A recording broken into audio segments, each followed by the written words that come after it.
This is an area they used to recycle batteries informally. They poured a concrete pad.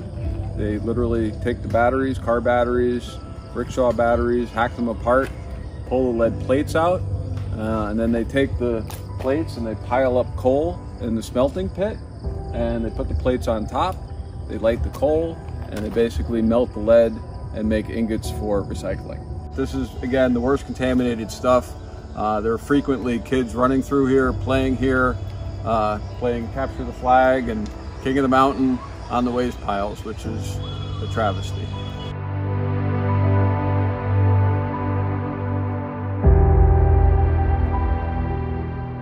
আগে যখন এলো এর ব্যাটারির কারখানা ছিল তখন এই জায়গায় তো নিঃশ্বাস নিয়ে যাইতই না, নিঃশ্বাস নিতে আমাদের কষ্ট হইতো, আমার ছেলে দুইটার কষ্ট হইতো, আমাদের কষ্ট হইতো। যেমন ওইটি চলে যাওয়ার পরে ওই ডিডি এতটা পরিষ্কারভাবে যায়নি।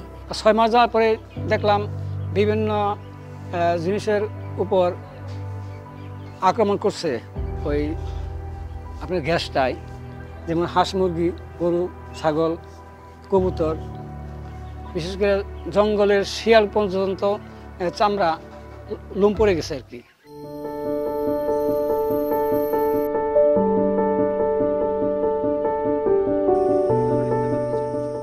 থেকে আমাদের ঠিক পেছনেই এখানে হচ্ছে গিয়ে সীসা দূষণ এবং হচ্ছে লেড রিসাইক্লিং, ব্যাটারি রিসাইক্লিংয়ের কাজ চলতো। তো 1 বছর আগে আমরা এখানে পিওর আর্থের পক্ষ থেকে এই লেড রেমিডিয়েশনের কাজ করেছিলাম। প্রায় 6 মাস ব্যাপী একটা প্রজেক্ট ছিল, যেখানে কিনা আমরা সমগ্র জায়গাটায়, যেসব জায়গাতে আমরা সীসার কন্টামিনেশন অনেক বেশি পেয়েছিলাম মাটিতে এবং বাসার যে হাউস ইয়ার্ডে, উঠানে, সেগুলো আমরা পরিষ্কার করে ক্লিন করে দিয়েছিলাম এবং আমরা ক্লিন সয়েল দিয়ে সেগুলো রিপ্লেস করে দিয়েছিলাম। তো 1 বছর পরে এখন আমরা আবার এসেছি সেম জায়গাতে পোস্ট রেমিডিয়েশন ফলো আপে।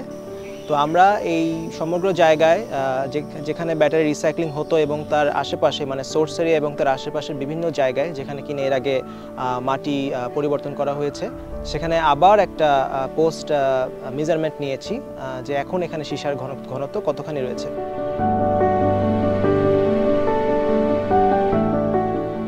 XRFID 1063, yes, PB মানে lead 43 only ppm। আপনারা দেখছেন আমরা ওই পুরো এলাকাটা কভার করেছি। এখন এখানেও দেখলাম যে এটা খুব ইগনোর করার মতো মাত্রা এসছে। আপনারা জানেন যে 1 বছর আগে আমরা এখানে রেমিডিয়েশন ওয়ার্ক করেছি পুরো এলাকাটায়। তো ওই পুরো এলাকায় এখন যে আমরা দেখতেছি, আমরা খুবই অল্প পরিমাণ লেড আছে, যা আগে ছিল প্রায় লাখ, 1000 এরকম উচ্চমাত্রার দূষণ ছিল। সেই দূষণ একেবারেই আমরা কমাতে পেরেছি, এটা আমাদের সাকসেস। আমরা যে উল্লেখযোগ্য কিছু ব্যাপার লক্ষ্য করতে পেরেছি যে আগে যে এখানে এই মাটিতে কিনা কোনো রকমের কোনো শাকসবজি কিংবা ফসল ইত্যাদি হতো না, যেহেতু মাটিটা আর কি অনেক বেশি পলিউটেড ছিল।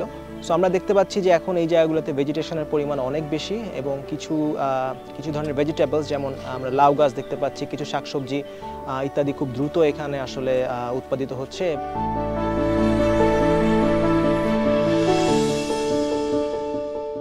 এই সীসার এই জায়গায় পরিষ্কার করার পরে আমি গরু পালতাছি, ছাগল পালতাছি, সবজি লাগাইছি, মরিচ গাছ লাগাইছি। এই গরু তো আগে সীসার কারণে মারা গেত, এখন গরু এই জায়গাতে ঘাস খায়, ছাগলেও খায়। ছাগল নিয়ে, গরু নিয়ে অন্য দূরে কোথাও জান লাগে না, এই পাশে ঘাস খেতে পারি। এটাকে বলে মিষ্টি পুটল বলে, অনেকে নাম বলে দুন্দুল বলে। এইটি যেমন লাগাইছি 1.5 মাস হয়ে গেছে গা, অনেকটি তরকারি খেয়ে ফেলাইছে, আবার দৌড়তাছে। আগের চাইতে ভালোই হয়েছে তরকারি। আগে হাঁস মুরগি, গরু, বাছুর, ছাগল এগুলো সবই মারা যেত। পরিষ্কার করার পরে এরকম আলামত দেখতে পাই নাই। তা দেখা গেল আজকে মোটামুটি মাস 2 হয়ে আসছে, এখনো কোনো ক্ষতি হয়নি। তাতে বোঝা গেল যে বর্তমানে জীবাণুমুক্ত আছে। আমরা ডিম দিলে কিছু নিজেরাও খাবো, কিছু বিক্রি করার জন্য। গাছপালায়ও পরিবেশ পরিবর্তন আসছে। আগে আম হয়তো এরকম আসতো না, আম ছোটো যেত আর কি, আম ছোটো হতো, কাঁঠালও সে পর্যন্ত ধরতো না, আমের মুকুল ঝরে পড়তো। কিন্তু এখন মোটামুটি যা আছে এগুলো ফলন মোটামুটি ভালো হয়েছে, যেহেতু সীসার এটা অনেক কমে গেছে আর কি।